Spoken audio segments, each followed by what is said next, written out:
Bueno, vamos a presentar al que ya es un conocido nuestro, ya es el segundo año que lo tenemos aquí en la institución, el doctor Lucien Chacín Trubert, de la Clínica Universitaria de los Andes de Santiago de Chile. Muchas gracias por estar nuevamente, realmente es un verdadero placer. Sí, muchas gracias, estoy muy contento de estar acá, efectivamente segundo año. Pido disculpas por mi presentación, venía con el terno, pero traía un vino de regalo, se rompió y ahí quedó el terno. Bien, pero sí, lo importante es que estamos acá. Bueno, yo pensé que hay otras charlas que iban a hablar de, entonces yo las centré como, al menos cómo lo hago yo para elegir si hago un debranching, un ramificado, un fenestrado, cuando estamos hablando del arco aórtico y cómo esto es bastante personal lo que voy a decir, no hay nada escrito, mis conflictos de interés con esta presentación. Como bien dijeron en la primera presentación, la cirugía abierta del arco aórtico, o ya sea con una técnica Frozen Elephant Trunk, es el gold estándar. Conocemos los números, una cirugía que es larga, es complicada, tiene una mortalidad alrededor del 11%, accidente vascular del 10%, y pese a que se hace bastante bien, sabemos que tenemos ciertos pacientes que no son candidatos para esta cirugía. Y es para ello entonces que se desarrolló la cirugía aérea del arco aórtico, donde hacemos un debranching subaórtico para poder obtener un cuello y poder hacer la exclusión endovascular. Unas pequeñas palabras, porque vi que hablaron antes de esto, pero efectivamente una mini esternotomía desde el menú esternal hasta el tercer cuarto espacio. Efectivamente, cuando la subclavia sale muy posterior, es complicado llegar a ella, pero se hace con un bypass extranatómico. Muy importante, el sitio de elección de la anastomosis proximal, siempre lo hacemos lo más proximal, lo más cercano a la aorta ascendente para poder tener una buena zona de landing zone, porque si no, no estamos ganando mucho. Tiene que ser siempre una aorta sana, una arteriotomía de unos 20 milímetros, tratamos de dejarla siempre al lado derecho para evitar la compresión al cerrar con el esternón. Y como les digo, la amplificación propiotaria también es muy importante para saber que donde clampeamos también tiene que ser una zona sana. Obviamente el cierre de muñón con la técnica como corresponde, y luego para explicar la endoprótesis es un TEVAR, pero no es un TEVAR normal, estamos trabajando en el arco, hay angulaciones, están las válvulas, hay que usar una guía ultra rígida, la Landerquist de 300 con doble curva, y a veces vamos a tener incluso problemas con la prótesis, porque como estamos tan adelante, podemos que la nariz de la prótesis quizás nos va a tocar la válvula algún problema, pero bueno, podemos modificarla, la cortamos y así solucionamos ese problema. El tema del pacing cardíaco ha sido bien estudiado para el tema del despliegue. Y por eso quería mostrarles este paper que publicamos hace unos años, donde vimos 42 pacientes que han operado con debranching, son para zona cero, y aquí quería mostrar sobre todo los más jóvenes, que son las complicaciones. Y una de ellas, que es la que más nos preocupa a nosotros, es la disección retrógrada. Entonces, mientras estábamos haciendo este trabajo, pensamos, ¿qué podemos hacer para evitar la disección retrógrada, a pesar de todo lo que sabemos del oversize, no balonear, etcétera, etcétera? Y entonces dividimos a nuestros pacientes en los primeros 18, en los cuales usamos el pacing al momento de desplegar la endoprótesis, y en los siguientes 24, que fueron los consecutivos, hacíamos un pacing también al momento de clampear la aorta y al momento de desclampear la aorta. A ver si esto sería algo, con la misma duda que preguntaron ahí, que podíamos hacer con el clampeo. Y obviamente los dos grupos, como pueden ver, son comparables en cuanto a las patologías y también a los oversize, los diámetros y todo, sí que son grupos comparables.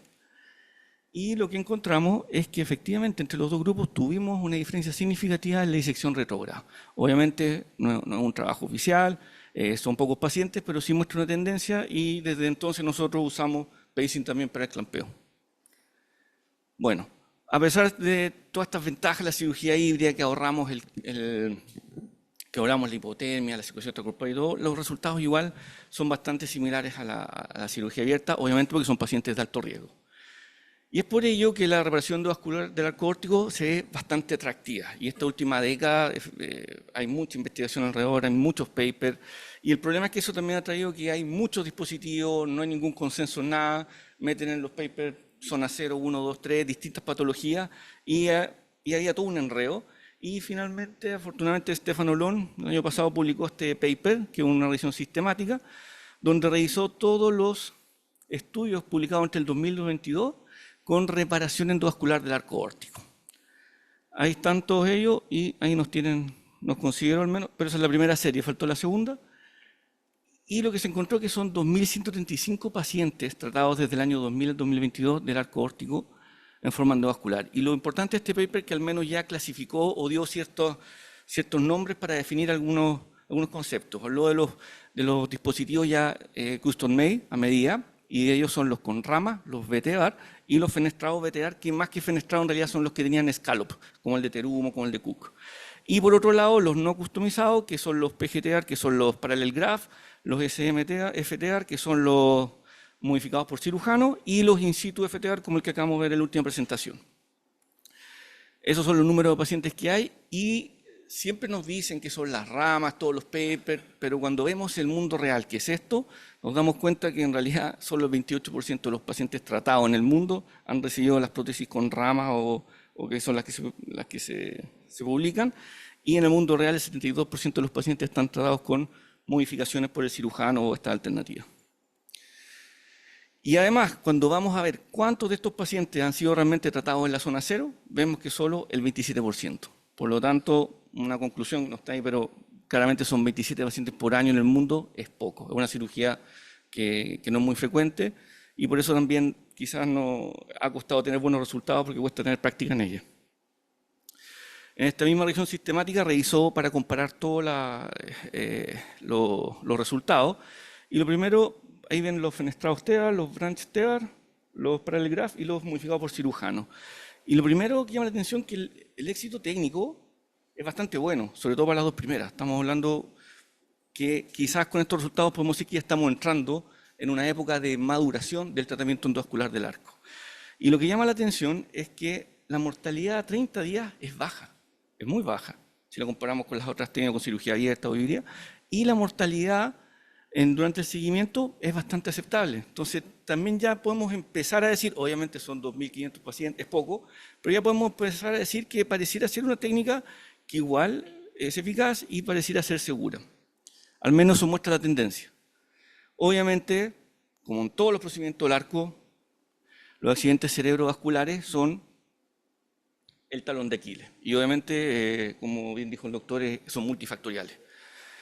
Y eso sí, vemos una diferencia entre los custom made y los modificados por cirujano, que tienen menos también en toda la literatura internacional, menos accidentes vasculares las técnicas modificadas por cirujanos que las que vienen con rama.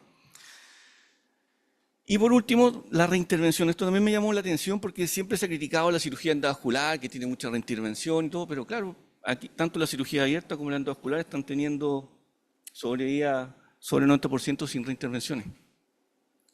Y además que en el tema endovascular, también en el abierto, muchas veces estas reintervenciones son porque hacemos por etapas. No necesariamente es una complicación. Ahí están específicamente los modificados por cirujano, son resultados que son bastante buenos y concuerdan con lo que hemos publicado. Ahí tenemos la serie, pueden ver ahí 2, 4, 6 y el último con seguimiento a 2 años.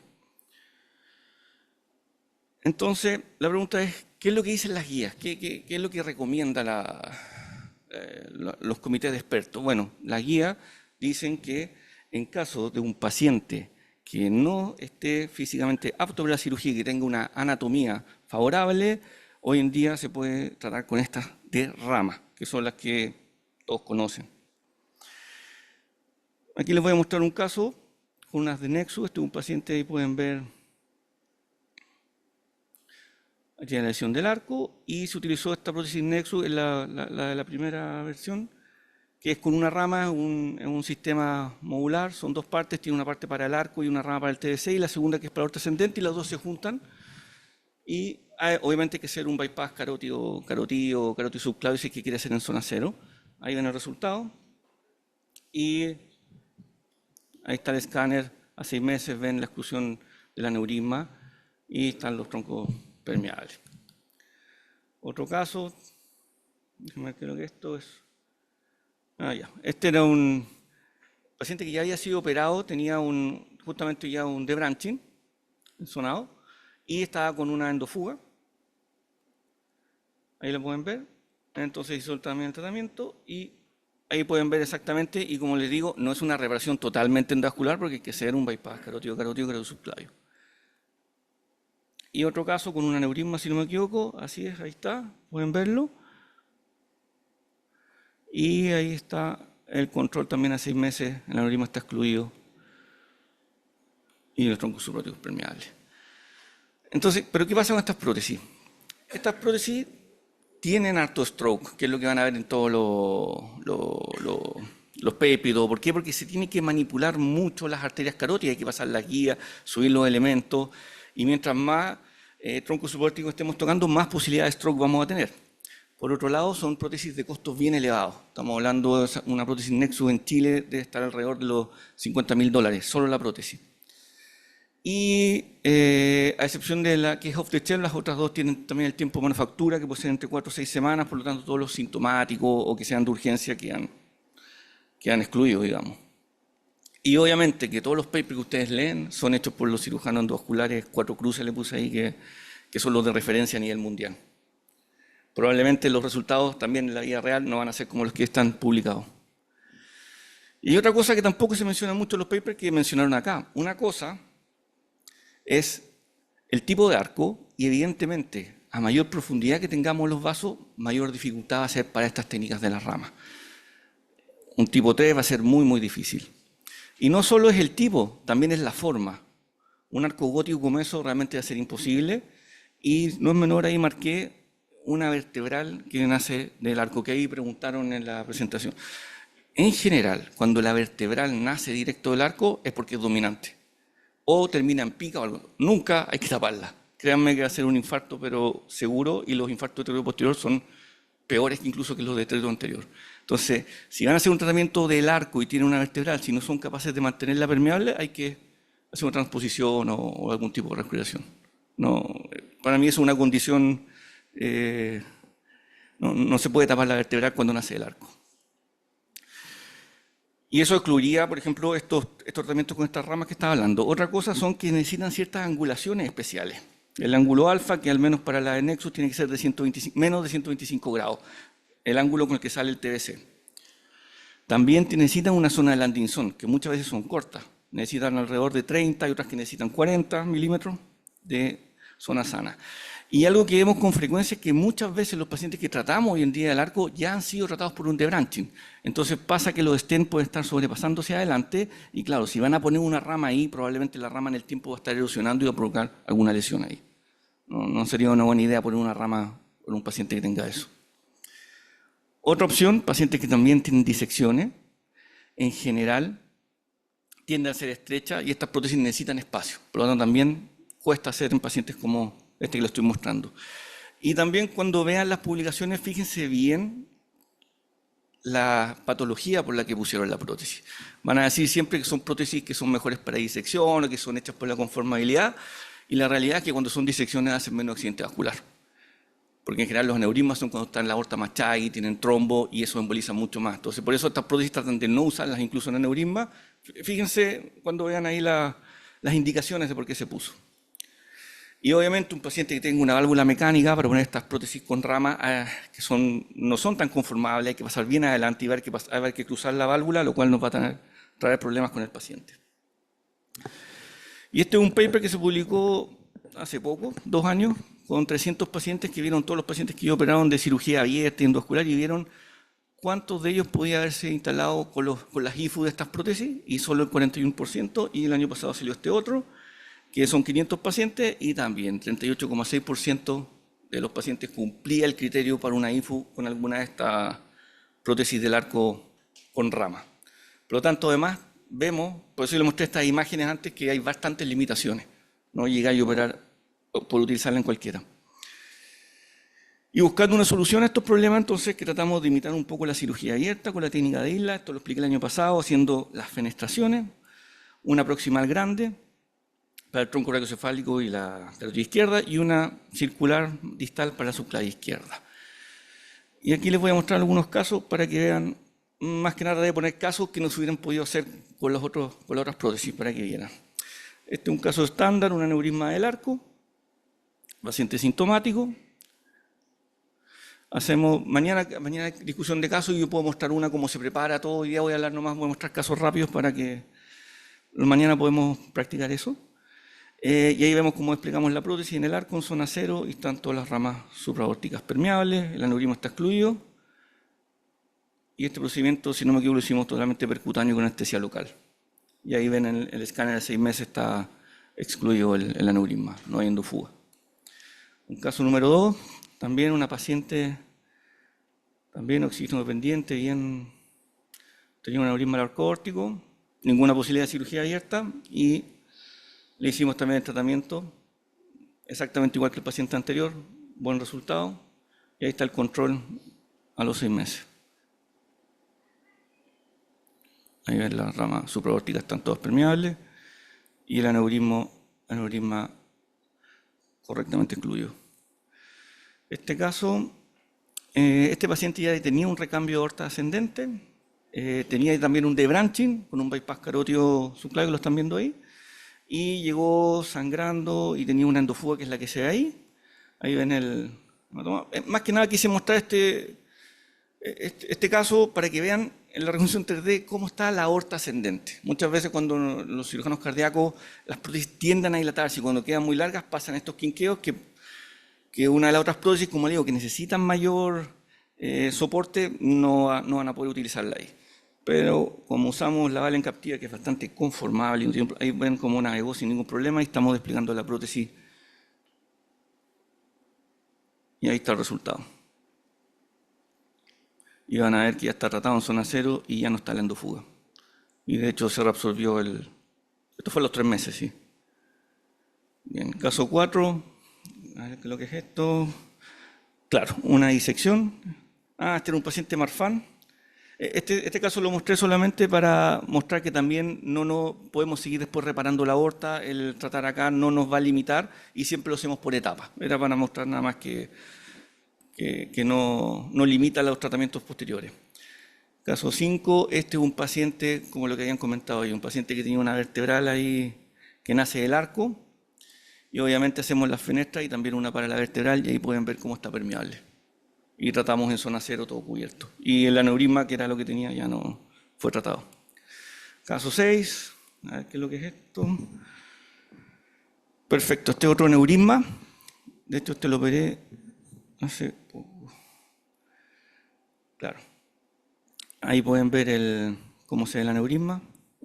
Normalmente este lo hice porque sabía que venía para acá, para que vieran, normalmente no hago una ortografía, basta con hacer la subclavia algo muy pequeñito, pero era para que vieran el control. Ahí van a ver también tratado ese aneurisma y durante el mismo procedimiento ya quedó, y ahí pueden ver el control postoperatorio.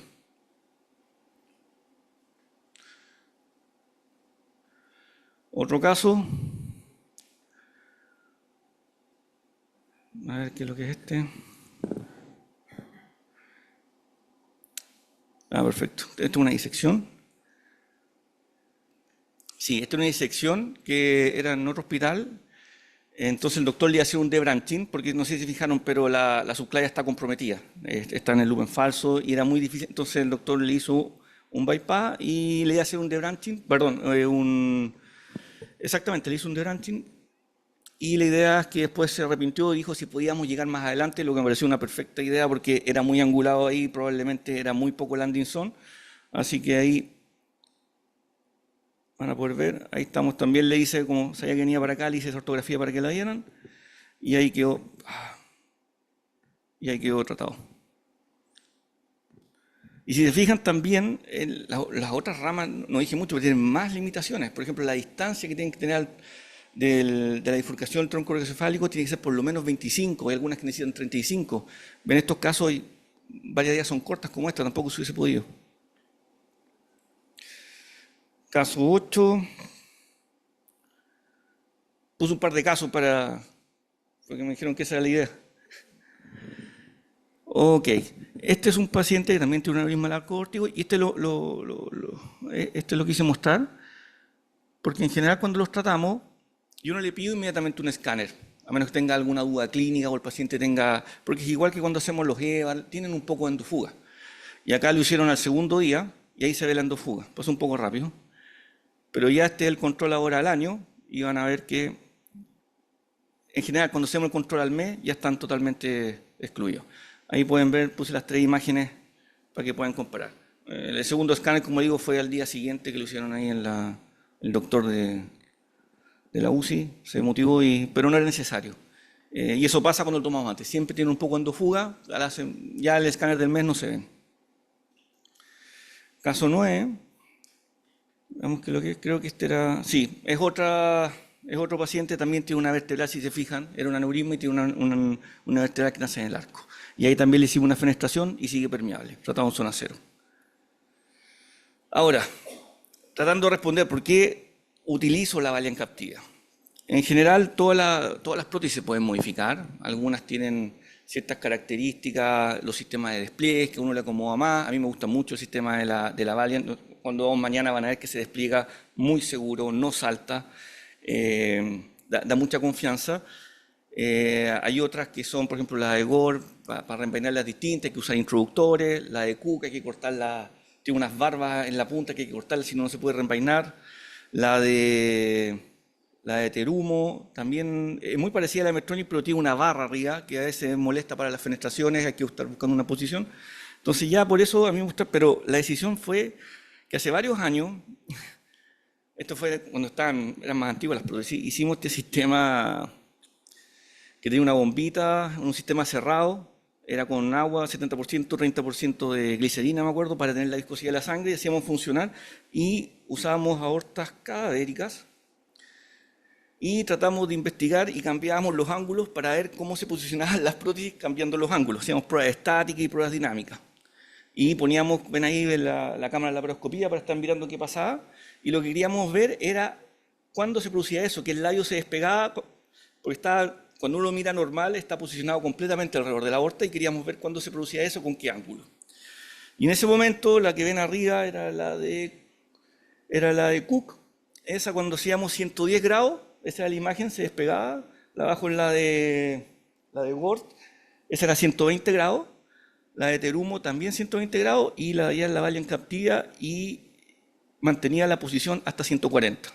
Entonces con eso a nosotros nos pareció que era la más conformable, la que mejor se adaptaba, y por eso empezamos a usar la Valiant Captiva, y desde ahí es con la prótesis que más seguro me siento. Y para mostrarle, cuando le digo que la forzamos, les voy a mostrar este caso 9, cuando le dije que los arcos góticos eran difíciles, pero no imposibles, y con Valiant Captiva igual es bastante conformable y podemos hacerlo. Créanme que con una de las prótesis no hubieran podido hacer esto.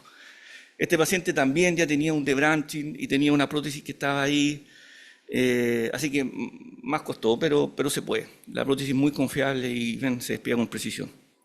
Ese es el motivo por el que usó Valiant. Ahora, ¿qué dicen las guías clínicas que les mostré anteriormente? Que son las únicas, que son las europeas, porque la estadounidense no habla nada de esto, ni siquiera está permitido ya por la FDA. La verdad es que no dicen nada. Ya, es como que si esta técnica no existiera, y lo único que se menciona son las técnicas in situ que se mostraron anteriormente, que obviamente como bailout o emergencia, y hablan de los parallel graph, que podrían usarse también en emergencia o cuando se cubre, pero de estas técnicas que están publicadas y que ya tenemos muchos casos, ni siquiera se mencionan, creo que están bastante al debe. Ahora, los fundamentos por qué creemos que nuestra técnica funciona. Primero, como dije el año pasado, la curvatura mayor del arco generalmente está libre de lesiones. Y por eso en la cirugía abierta se hacía la técnica de isla, lo que sigue como este paper, comparándose hoy en día, incluso los resultados con las prótesis trifurcadas de cirugía abierta. La angulación natural del arco hace que las fenestraciones se peguen a la curvatura mayor, por lo tanto no queda un gap. Nosotros sabemos que por la experiencia abdominal que cuando tenemos fenestraciones, Gustavo Dorit hizo el trabajo ahí con 5 milímetros, ya tienen inestabilidad, pero aquí ese gap es 0. Y esa es una gran diferencia.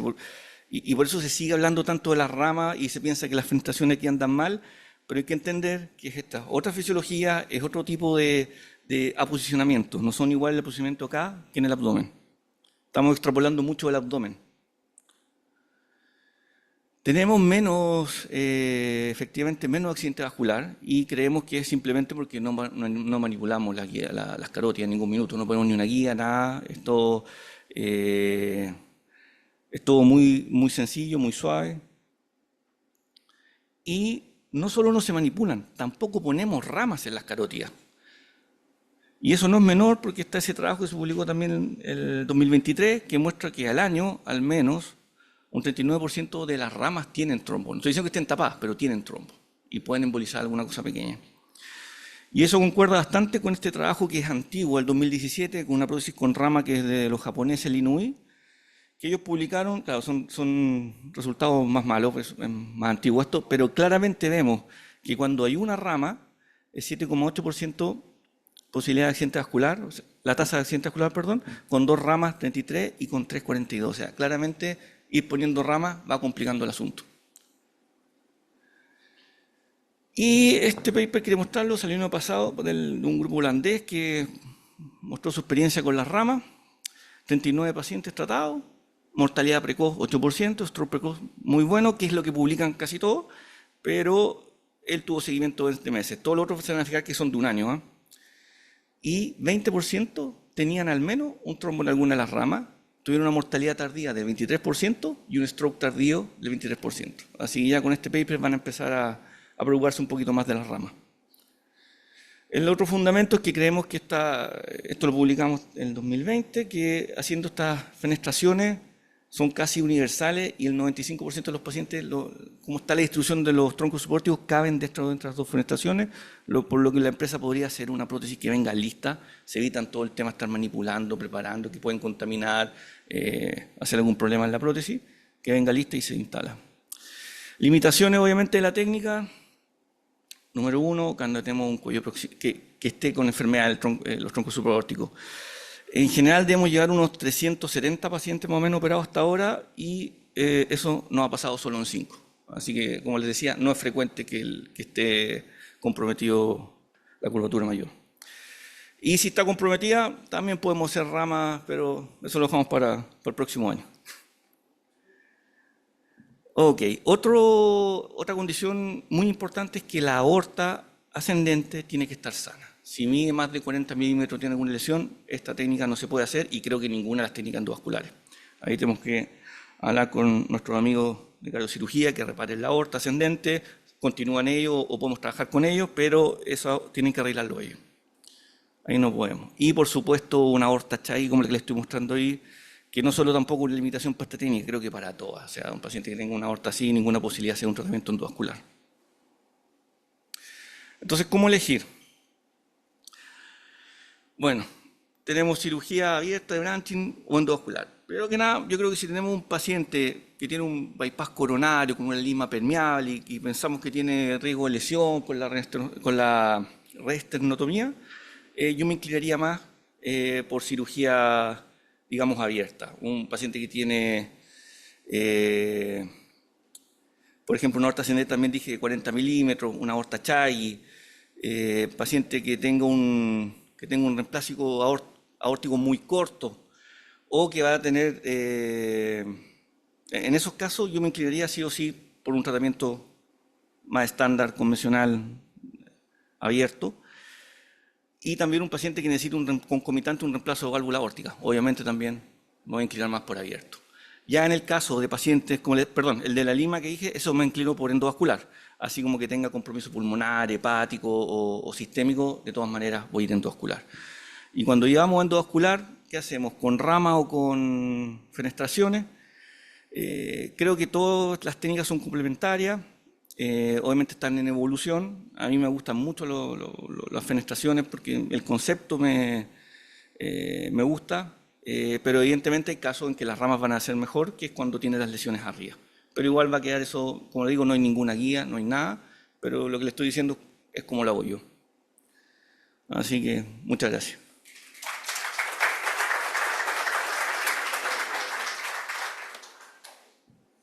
Felicitaciones, Lucien.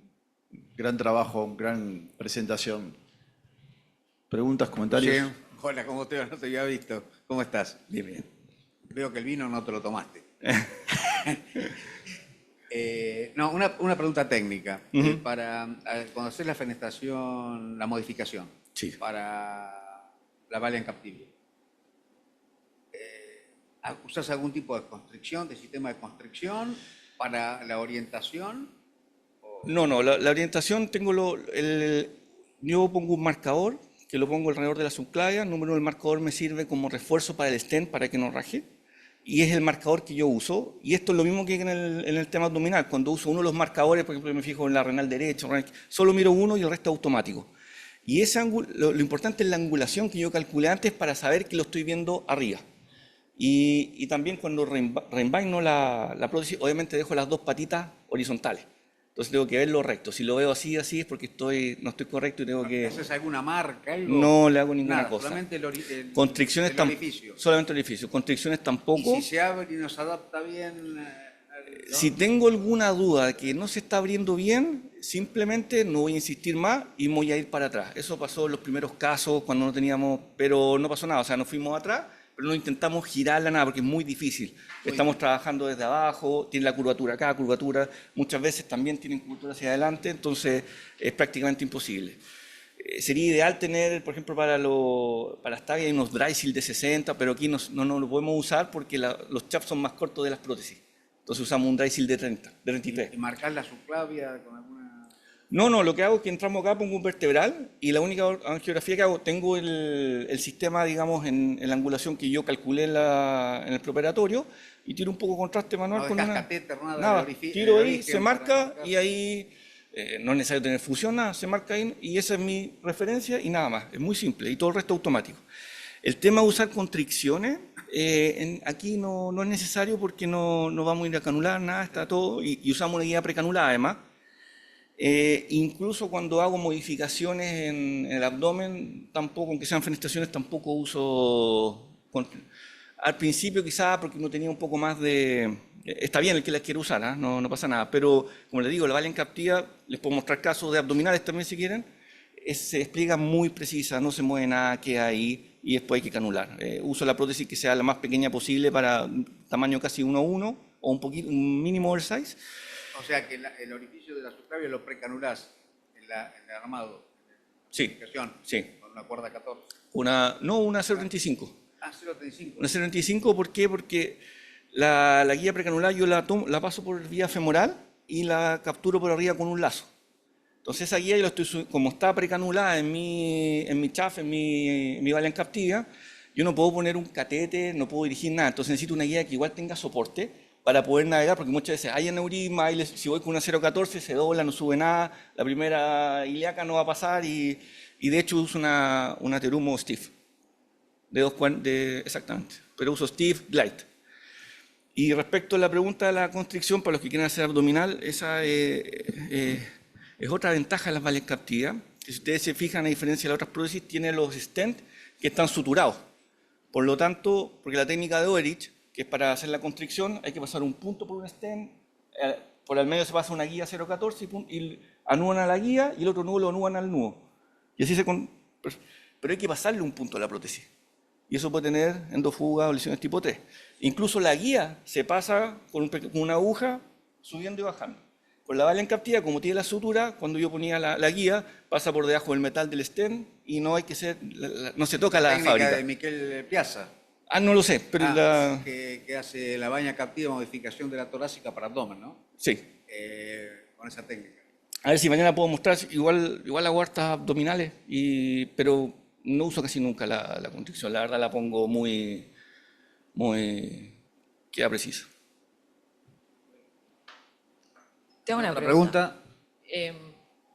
Te hago dos preguntas en realidad. Una es, cuando vos vas a zona 0 o a zona 1, si haciendo estas modificadas usás pacing, porque la verdad que en los dos A-branch que estuve, las complicaciones fueron asociadas al pacing y no al procedimiento.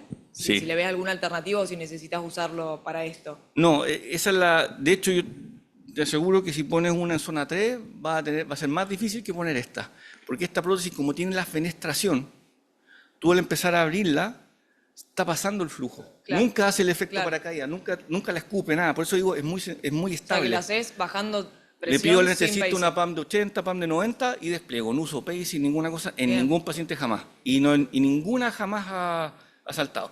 Y lo mismo, siempre tenemos la perfusión. Porque como está pasando todo el pasa tiempo, por el orificio. claro, y cualquier cosa que alguien me preguntó si iba mal o algo, pongo obviamente en el brazo derecho, ponen la línea arterial, Entonces me está viendo ahí, si veo que cambia algo en la curva, algo, me voy para atrás con todo. Que de haber pasado 2 veces al principio, cuando todavía no teníamos mucha... Pero ante cualquier duda hay tiempo de irse para atrás, porque uno abre los 2 primeros tenis y se puede... Eso es mejor que estar moviendo, porque he visto casos, porque yo ayudar a mucha gente, les muestro y después dan y empiezan a mover y se les gira. No, a la primera tiene que quedar bien. Sí. Si no hay problema, mejor salirse. Y después se puede poner otra adelante, si eso no pasa nada.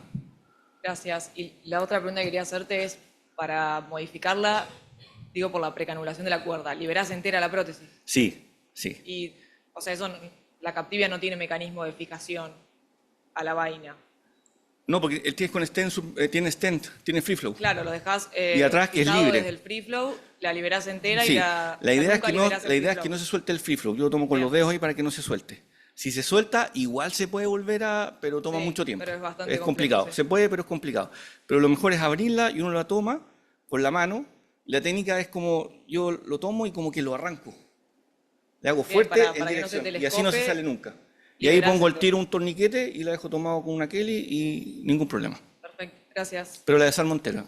Cuando no hacíamos precanulado o cuando hago algunas abdominales que solamente para las renales, abro un stent, 2 stent y hago in. Pero para estas, como uso el precanulado, tengo que abrir entera porque pasa... O sea, la abdominal no la liberás entera, No. pero no la precanulás tampoco. No, tampoco. Y a la constricción No la hago. no la haces. Ok. No. Ahí a ver si mañana alcanzamos. Creo que tengo algunos casos ahí. Gracias. Felicitaciones, excelente la presentación. Tengo zona cero, tanto para The Branching tipo 1 como para la Nexus, como para el procedimiento que vos haces. Tenemos que estar bien, no tiene que ser... Totalmente. Es Uno condición... lo tiene que poder utilizar. En los primeros casos que presentaste, tanto un leak tipo 1A o un aneurisma del arco, daba la sensación de que podía ser o de branching o una Nexus, cualquiera de las dos opciones. ¿Cómo tomás la decisión más allá del paciente? Si es una reoperación, si todo eso, no entramos en discusión. Sí. Pero si tenemos un paciente, antes de ir a una Nexus, ¿por qué no hacer un de branching tipo 1, un procedimiento relativamente más barato? Sí, obviamente es como dice usted, pero eso puse en los conflictos de interés, también sesgo personal puse ahí, porque obviamente una técnica que yo también tengo un poco de sesgo, pero efectivamente se puede hacer sin ningún problema. Ahora, la mayoría de las veces también son pacientes que vienen a ver y que no quieren la cirugía abierta, o sea, buscan muchos los pacientes que han sido operados antes, por ejemplo, dicen, no quiero pasar esto de nuevo.